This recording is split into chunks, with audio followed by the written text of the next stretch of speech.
This YCN segment is brought to you by H.R. Clough and Kearsarge Heating, your local energy specialist.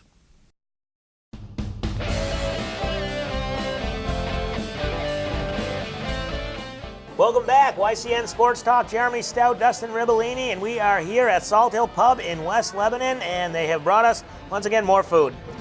Yeah, that's the best part about being on the road, Jeremy, is they just keep bringing the food, but hey, at least we got some dinner after the show. That's right. We got the fish and chips, always great to have. Obviously, the Jake, they brought us that last segment. We're going to have to eat some of that. It's going to get cold, so we'll dig into that maybe during the next break. And don't forget, the March Madness is here for the brackets that we're talking about, and also for the Salt Hill Pubs. Obviously, St. Patrick's Day, kind of their big day, and this will be the first time they've been here for St. Patrick's Day on the 12A location in West Leb.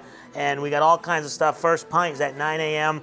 Go to salthillpub.com to sign up for a trip for two, win a trip for two to Ireland, and all kinds of good stuff. So that's going to be happening this coming weekend. And also what's going to be happening is the bracket. We've touched on a couple, the South and West regions. So let's break down the East right now.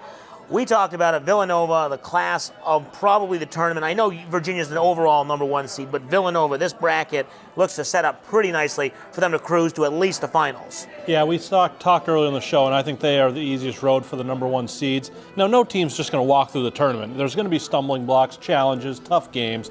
But you look at this Villanova team, and they face a 4 or 5 matchup possibly in the Sweet 16 between West Virginia and Wichita State.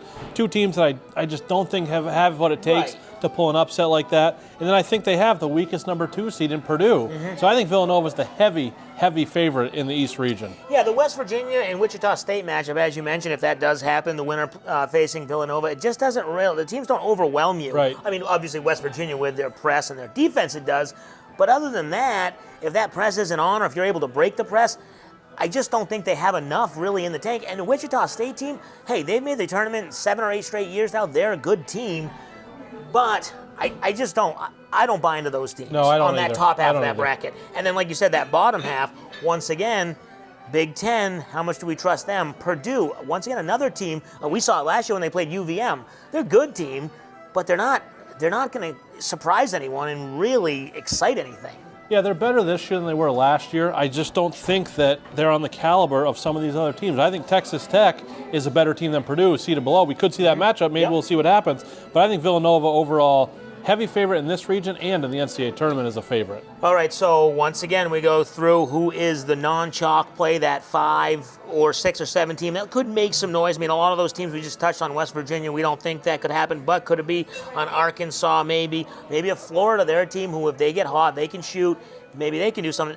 Once again, not going to win the region, but maybe make some noise. Yeah, I think Florida is a good team to be in that field. The only thing is with Florida, if they're not making their threes, they're not going to beat anybody. Right. West Virginia, I think they could win a couple games, but their style, people pick up on their style. It's not a surprise anymore. Right. 4 years ago, when West Virginia burst onto the scene with Bob Huggins in their press, nobody was ready for them. Right. But now they've kind of adjusted to that. They have a tough matchup against Murray State in the first round. I think Florida's a team to watch out for, but they could also lose to the play-in winner if they, we've seen Florida this year play Duke tough, beat Kentucky twice. We also saw them lose at home to Loyola Chicago. Lost some other games where they shoot bad from 3, and they're going to be in trouble. All right, so we break down the final region, the Midwest region, and I think one matchup or potential matchup that everyone's looking forward to, hopefully it happens, is that Michigan State and Duke matchup. That would be a great 2-3 matchup if it happens. Both teams look like it should be able to. I mean, it all looks like it should on paper.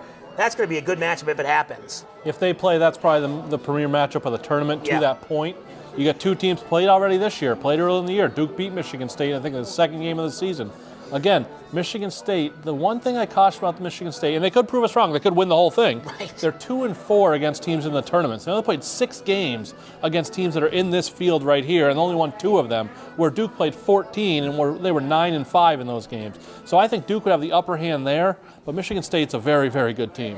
And looking at one of the sleeper teams outside of the top 4, and this might be the region where they could make some noise, I'm going to go with the number 5 team, that Clemson team. I think they're a good team. They obviously are tested, as you said, playing one of the better conferences.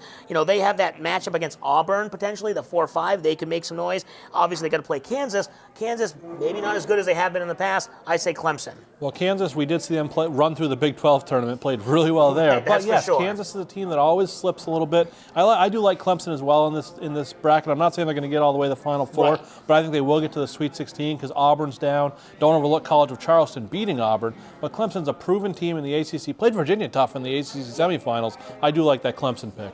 All right, so there you have it, all through the bracket, each different region. In our final segment, we'll make some picks to see who we think will get to the Elite Eight, the finals in each of the regions. When we come back, we'll also talk some golf, the Valspar Championship, obviously wrapping up this past weekend. Masters getting ever closer. We'll ask Dustin, does he think Tiger Woods is fully back and ready? We're at Salt Hill Pub in West Lebanon. You're watching YCN Sports Talk.